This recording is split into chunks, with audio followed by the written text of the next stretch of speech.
Hello, today we're in the West Midlands of England in Worcestershire, the home of Liam parents. We're going to see how they make their famous Worcestershire sauce.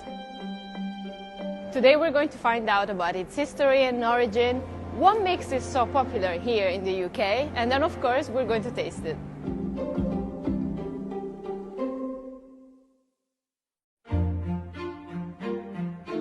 Worcestershire sauce is a condiment made through a long-established maturing process with malt and spirit vinegar, molasses, red onions, garlic, anchovies, tamarind, and secret seasoning.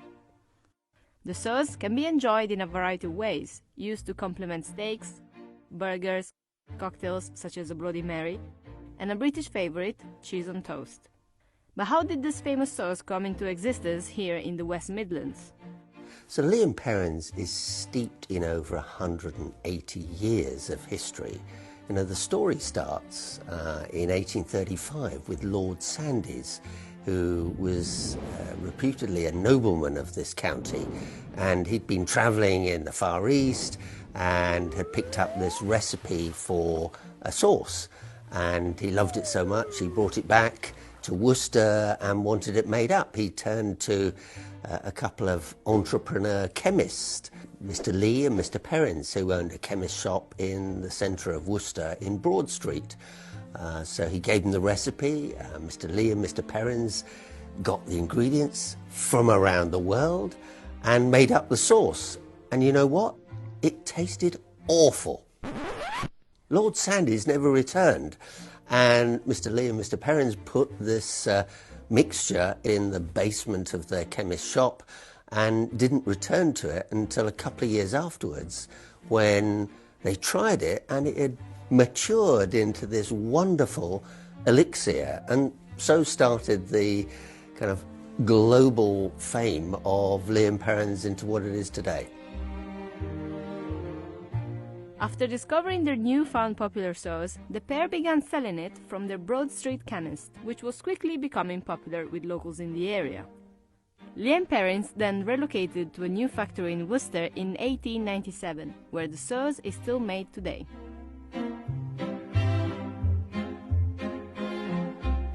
Depending on your region, it will either be packaged in the iconic orange label or wrapped in a beige paper wrapper.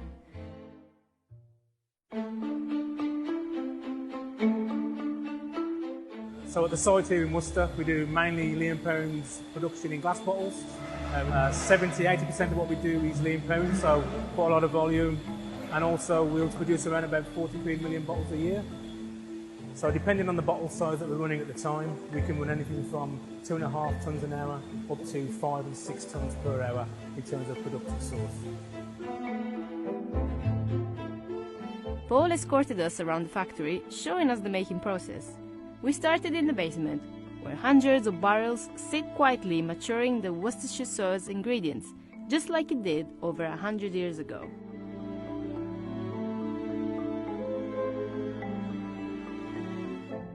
Paul starts by showing us one of the 3 main ingredients that go into Liam Perrins sauce: whole red onions.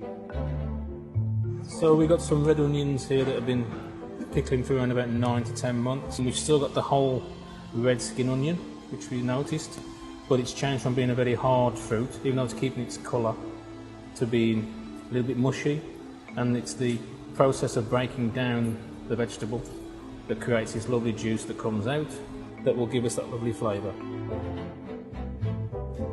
The same process is also done with whole garlic cloves, which also sit in a barrel of malt vinegar to pickle for 18 months.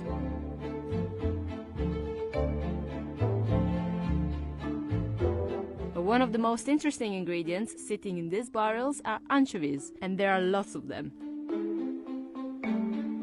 The fish, which are captured and sent from Spain, age in 200 kilograms of salt for 2 years, which help bring out the base flavor for the sauce.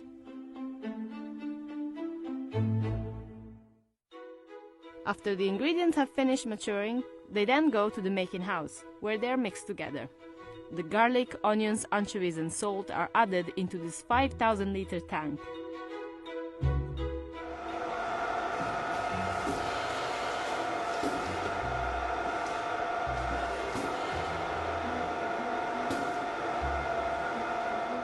It then goes to the maturation storage area, where the ingredients are transferred and held in a larger 30,000-liter tank for a minimum of 6 weeks, adding more ingredients, including their secret spices, further enhancing the maturing process. Once complete, the sauce then goes to the final stage where it gets pasteurized. The sauce first goes through this holding tank before heading to the heat exchanger, which preheats the sauce for around 2 minutes, then cools it again before sending it to bottling.